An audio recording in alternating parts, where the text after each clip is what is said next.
Life on Earth could not exist without this wonderful chemical compound, H2O. In a never-ending cycle, water circulates the planet, preserving the lives of its inhabitants over millennia. But climate change is throwing this dependable system out of balance. Add to that a rising demand for water caused by industry, agriculture, and the world's growing population, and we run the risk of running out of this precious resource. In fact, by 2040, most of the world won't have enough water to meet demand year-round. We're facing a global water crisis, and it's getting worse. We're at a real inflection point where if we're not careful, we may actually get out ahead of our ability to manage it. But there's no substitute for water. Each of us will die in just a few days without it. How have we built a world where we don't have enough of its most valuable resource? And as this crisis grows, what will the new world look like? Humans need to drink almost a gallon of water per day. Brushing your teeth, washing your hands typically uses about a gallon. Oh, there goes 3 gallons. But the drinking, washing, and toilet flushing of every person on Earth only accounts for 8% of our freshwater use each year. Most of the water goes to agriculture and industry, and into the food and products we use. Let's take a bottle of Coca-Cola. 98% of the water in that bottle is not what you see in that bottle. 98% of the water is actually embedded in all the ingredients that were ground to make that bottle of Coca-Cola. 74 liters of water goes into every glass of beer. A cup of coffee, 130 liters. Each of your cotton shirts, 2,500 liters. But nothing has as much embedded water as meat. Alfalfa is a common ingredient in cattle feed, and growing a kilogram of it takes 510 liters of water. An average cow consumes about 12 kilograms of feed a day. Divided up, just 1/4 pound hamburger takes around 1,650 liters of water to produce.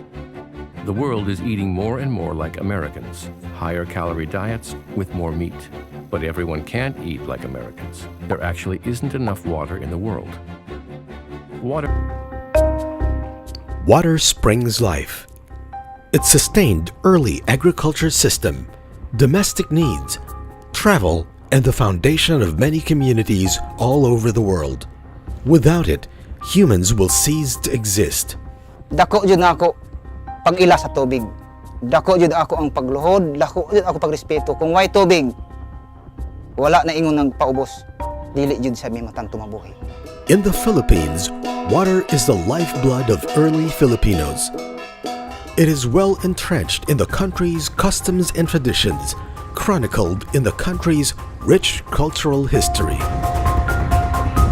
Historically, we all settled in the rivers. I think for most of the cities and towns scattered all over the Philippines, notice natin na most of us settled first in the river, no? So it's an important part of our history, and today we still rely on river for water, fishing, and other resources that we derive from it. And I would say that we should protect the river and take care of it. Today, water is the driver of economic development in the country.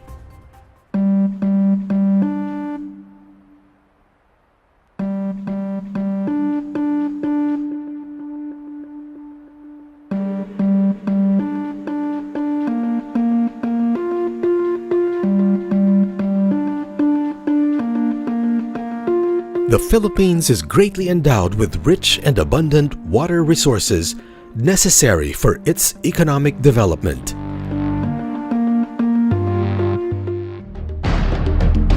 The extensive groundwater reservoir aggregates to about 50,000 square kilometers and rainfall averages to 2,400 millimeters per year. An estimated 146 million cubic meter per year of water resources is available to supply the country's water needs. The country has 421 principal river basins, which constitute 70% of the country's terrestrial area. From these principal river basins, 18 are considered as major river basins, which comprise 36% of the total landmass of the country.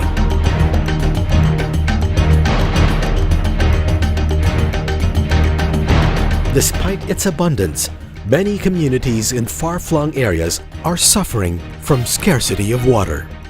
In 2025, the country is projected to face water shortage with an estimated demand of 85,401 MCM and total projected available water of 60,568 MCM, or short of approximately 25,000 MCM.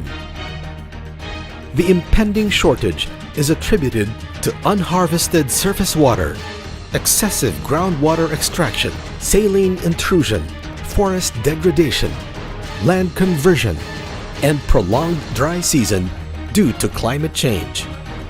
To ensure continued water supply, the government instituted measures to protect and conserve water with the creation in 2006 of the River Basin Control Office in the DENR.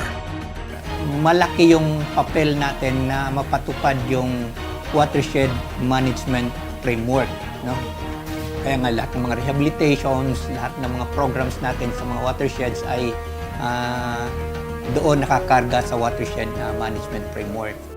The RBCO spearheaded the formulation development of Integrated River Basin Management and Development IRBMD master plans for the 18 major river basins and 3 principal river basins in the country.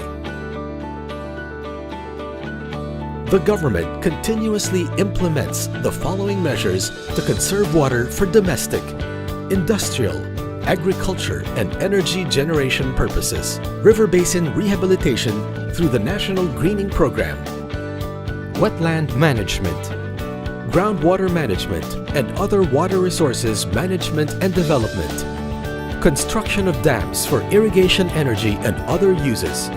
Ang bagat na po ay natatagpuan dito sa Bayan ng Ramon, 1.2 billion cubic meter of water that supplies more than 100,000 hectares of agricultural land within the region. The DENR, through the RBCO, is coordinating with the DPWH for the implementation of flood control and mitigation programs aligned with the RA 9729 Climate Change Act and RA 10121 Philippine Disaster Risk Reduction and Management Act to ensure people's safety in times of natural disasters like typhoons. Water harvesting technology is also promoted to store water for domestic and irrigation purposes during prolonged dry season. Also implemented are livelihood projects and other economic opportunities benefiting communities and other stakeholders. Ecotourism programs and development.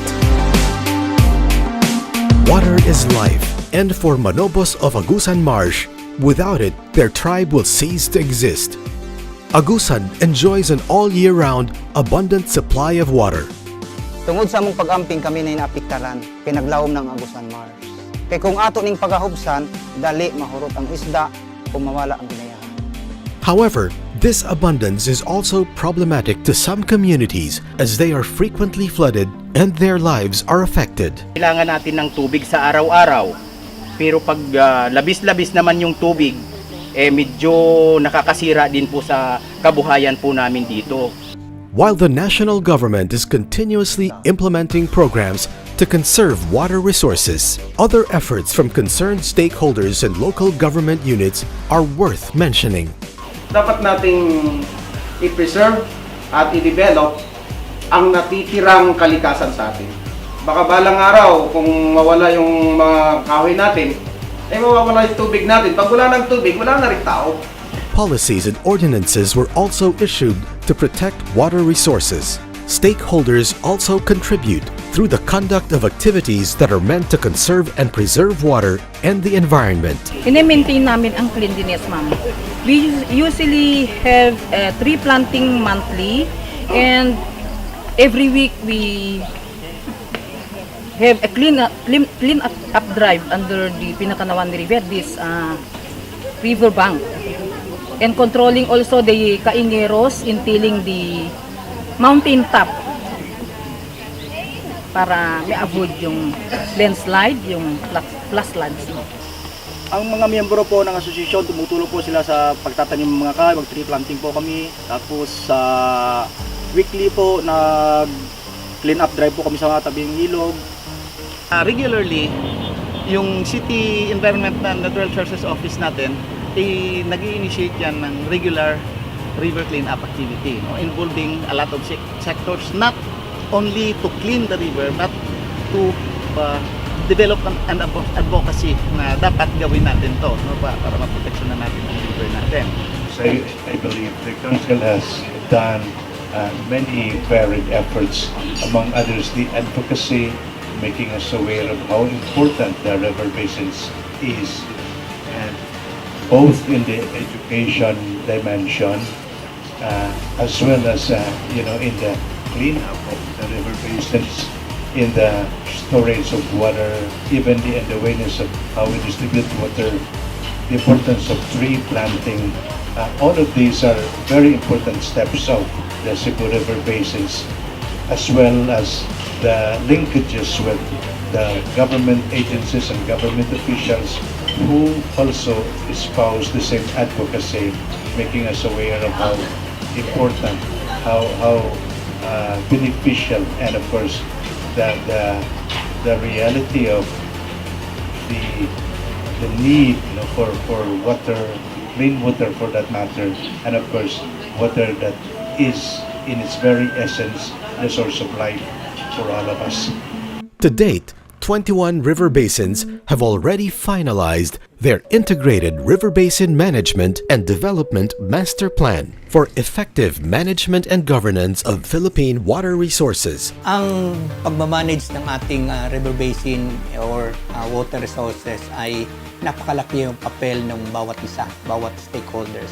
So, with that, masabi natin na ang bawat isa ay part ng solution. So, ang role of our RBCU ay to continue to make everyone be aware that they are part of the solutions and partly naging dahilan din of the problem that we have now in our river basin. So, ma-solve yan or you'll be able to minimize yung problem pag sama-sama magtulungan ng bawat isa.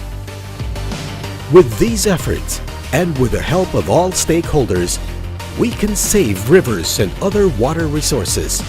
And at the same time, we can save lives.